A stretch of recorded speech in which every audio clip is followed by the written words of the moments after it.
नमस्कार। आज हम पढ़ने जा रहे हैं चैप्टर बड़े भाई साहब के क्वेश्चन आंसर्स स्पर्श भाग 2 का। सबसे पहले लेखक का परिचय जान लेते हैं। लेखक का नाम है प्रेमचंद, जिनका जन्म 13 जुलाई 1880 बनारस में हुआ था। मृत्यु इनकी 8 अक्टूबर 1936 में हुई थी। अब पढ़ते हैं क्वेश्चन आंसर्स की ओर। प्रश्नोत्तर। प्रश्न 1, निम्नलिखित प्रश्नों के उत्तर शब्दों में दीजिए। प्रश्न 1, छोटे भाई ने अपनी पढ़ाई का टाइम टेबल बनाते समय क्या क्या सोचा और फिर उसका पालन क्यों नहीं कर पाया? उत्तर है, छोटे भाई ने अपनी पढ़ाई का टाइम टेबल बनाते समय सोचा कि वह मन लगाकर पढ़ाई करेगा और बड़े भाई को कभी शिकायत का मौका नहीं देगा। सुबह 6 से रात 11 बजे तक सभी विषयों को पढ़ने का कार्यक्रम रखा गया, परंतु पढ़ाई करते समय खेल के मैदान, वॉलीबॉल की तेजी, कबड्डी और गुल्ली डंडे का खेल उसे अपनी ओर खींचते थे, इसीलिए वह टाइम टेबल का पालन नहीं कर पाया। प्रश्न 2, एक दिन जब गुल्ली डंडा खेलने के बाद छोटे बड़े भाई साहब के सामने पहुंचा तो उनकी क्या प्रतिक्रिया हुई?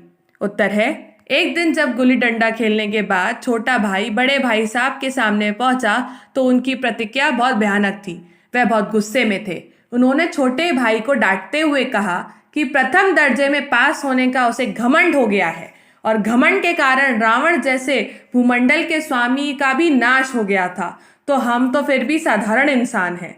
बड़े भाई साहब ने छोटे भाई को गुल्ली डंडा खेलने के बजाय पढ़ाई में ध्यान देने की नसीहत दी। प्रश्न 3, बड़े भाई साहब को अपने मन की बात क्यों दबानी पड़ती थी? उत्तर है, बड़े भाई साहब और छोटे भाई की उम्र में 5 साल का अंतर था। वे माता पिता से दूर हॉस्टल में रहते थे। बड़े भाई साहब का भी मन खेलने, पतंग उड़ाने और तमाशे देखने का करता था, परंतु वे सोचते थे कि अगर वो बड़े होकर मनमानी करेंगे तो छोटे भाई को गलत रास्ते पर जाने से कैसे रोकेंगे। बड़े भाई साहब छोटे भाई का ध्यान रखना अपना कर्तव्य मानते थे, अपनी जिम्मेदारी मानते थे, इसलिए उन्हें अपनी इच्छाओं को दबानी पड़ती थी। प्रश्न 4, बड़े भाई साहब छोटे को क्या सलाह देते थे और क्यों? उत्तर है, बड़े भाई साहब चाहते थे कि छोटा भाई खेल कूद में ज्यादा ध्यान ना देकर पढ़ाई में ध्यान दे। वे छोटे भाई को हमेशा सलाह देते थे कि अंग्रेजी में ज्यादा ध्यान दो। अंग्रेजी पढ़ना हर किसी के बस की बात नहीं, अगर पढ़ाई में ध्यान नहीं दोगे उसी कक्षा में रह जाओगे। इसीलिए बड़े भाई साहब छोटे को खेल कूद से ध्यान हटाने की सलाह देते थे। प्रश्न 5, छोटे भाई ने बड़े भाई साहब के नर्म व्यवहार का क्या फायदा उठाया? उत्तर है, छोटे भाई ने बड़े भाई साहब के नर्म व्यवहार का अनुचित लाभ उठाया। उस पर बड़े भाई का डर कम हो गया। भाई के डर से जो थोड़ी बहुत पढ़ाई करता था वह भी बंद कर दी थी, क्योंकि छोटे भाई को लगता था कि वह पढ़े या ना पढ़े पास हो ही जाएगा। वह अपना सारा समय मौज मस्ती और खेल के मैदान में बिताने लगा था। भाग ख, निम्नलिखित प्रश्नों के उत्तर 50-60 शब्दों में लिखिए। प्रश्न 1, बड़े भाई की डांट फटकार अगर ना मिलती तो क्या छोटा भाई कक्षा में अव्वल आता? अपने विचारों प्रकट कीजिए। उत्तर, बड़े भाई साहब को अपनी जिम्मेदारियों का अभ्यास था। वे जानते थे कि अगर वे अनुशासनहीनता करेंगे, डिसिप्लिन का ध्यान नहीं रखेंगे तो छोटे भाई को गलत रास्ते पर जाने से नहीं रोक पाएंगे। छोटा भाई जब भी खेल कूद में ज्यादा समय लगाता तो बड़े भाई साहब उसे डांट लगाते और पढ़ाई में ध्यान देने के लिए कहते। यह बड़े भाई का ही डर था कि छोटे भाई थोड़ा बहुत पढ़ लेता था। अगर बड़े भाई साहब छोटे भाई को डांट फटकार नहीं लगाते तो छोटा भाई कभी कक्षा में अव्वल नहीं आता।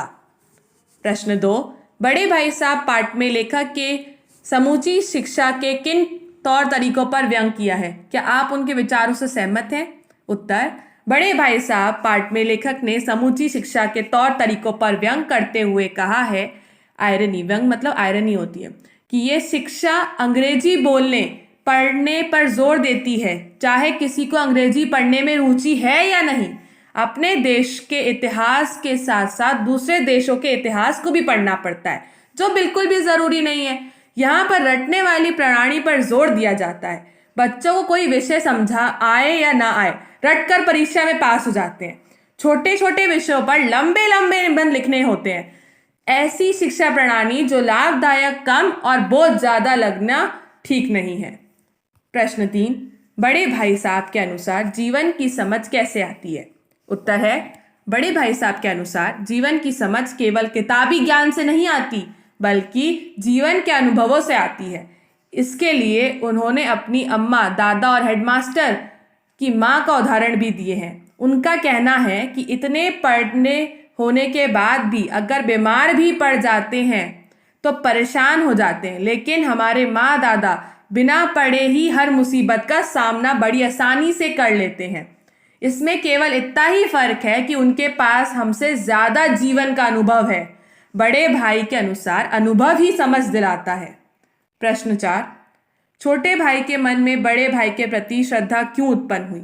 उत्तर है, एक दिन शाम के समय हॉस्टल से दूर जब छोटा भाई एक पतंग पकड़ने के लिए बिना किसी परवाह दौड़े जा रहा था, अचानक भाई साहब से उसका सामना हुआ। उन्होंने बाजार में ही उसका हाथ पकड़ लिया और बड़े क्रोधित भाव से बोले, लेखक भले ही बहुत प्रतिभावान है, इसमें कोई शक नहीं है कि लेखन में जो प्रतिभा किसी को शर्म लिहाज ना सिखाए वो किस काम की। बड़े भाई साहब कहते हैं कि लेखक भले ही अपने मन में सोचता होगा कि वह उनसे सिर्फ एक ही कक्षा पीछे रह गया और अब उन्हें लेखक को डांटने का कुछ हक नहीं है, लेकिन यह सोचना लेखक की, छोटे भाई की गलती है। बड़े भाई साहब उससे 5 साल बड़े हैं और हमेशा ही रहेंगे। समझ किताबें पढ़ने से नहीं आती बल्कि दुनिया देखने से आती है। बड़े भाई साहब छोटे भाई को कहते हैं कि ये घमंड जो उसे दिल में पाल रखा है कि वह बिना पढ़े ही पास हो जाएगा और भाई साहब को उसे डांटने और समझाने का कोई अधिकार नहीं रहा, इसे निकाल डाले। बड़े भाई साहब के रहते छोटा भाई कभी गलत रास्ते पर नहीं जा सकता। बड़े भाई साहब लेखक छोटे भाई से कहते हैं कि अगर छोटा भाई नहीं मानेगा तो भाई साहब थप्पड़ का प्रयोग भी कर सकते हैं, और बड़े भाई साहब लेखक को छोटे भाई को कहते हैं कि उसको उनकी बात अच्छी ना लग रही हो। छोटा भाई बड़े भाई साहब की इस समझाने की नई योजना के कारण उनके सामने सर झुका के खड़ा हो जाता है। आज उसे सचमुच अपने छोटे होने का एहसास हो रहा था, ना केवल उसे उम्र में बल्कि मन से भी भाई साहब के लिए उनके मन में इज्जत बड़ी हो गई। प्रश्न 5, बड़े भाई साहब की स्वभावगत विशेषताएं बताइए। उत्तर है, बड़े भाई साहब अध्ययनशील थे, हमेशा किताबें खोलकर बैठे रहते थे, दिन रात कठिन परिश्रम करते थे। चाहे उन्हें समझ में आए या ना आए, वे फिर भी एक अक्षर को रट लिया करते थे। अपने बड़े होने का उन्हें एहसास है, इसलिए वे छोटे भाई को तरह तरह से समझाते हैं। अपने कर्तव्य के लिए अपनी बहुत सी इच्छाओं को दबाते थे। छोटे भाई को किताबी ज्ञान से हटकर अनुभव का महत्व समझाते थे और कहते थे कि उनके रहते वह कभी गलत रास्ते पर नहीं चल पाएगा। प्रश्न 6, बड़े भाई साहब ने जिंदगी के अनुभव और किताबी ज्ञान में से किसे और क्यों महत्वपूर्ण कहा है? उत्तर है, बड़े भाई साहब ने जिंदगी के अनुभव और किताबी ज्ञान में से जिंदगी के अनुभव को महत्वपूर्ण कहा है। उन्होंने पाठ में कई उदाहरण से स्पष्ट किया है। अम्मा और दादा का उदाहरण और हेडमास्टर का उदाहरण देकर बड़े भाई साहब कहते हैं कि चाहे कितनी बड़ी डिग्री क्यों ना हो, जिंदगी के अनुभव के आगे बेकार है। जिंदगी की कठिन परिस्थितियों का सामना अनुभव के आधार पर सरलता से किया जा सकता है।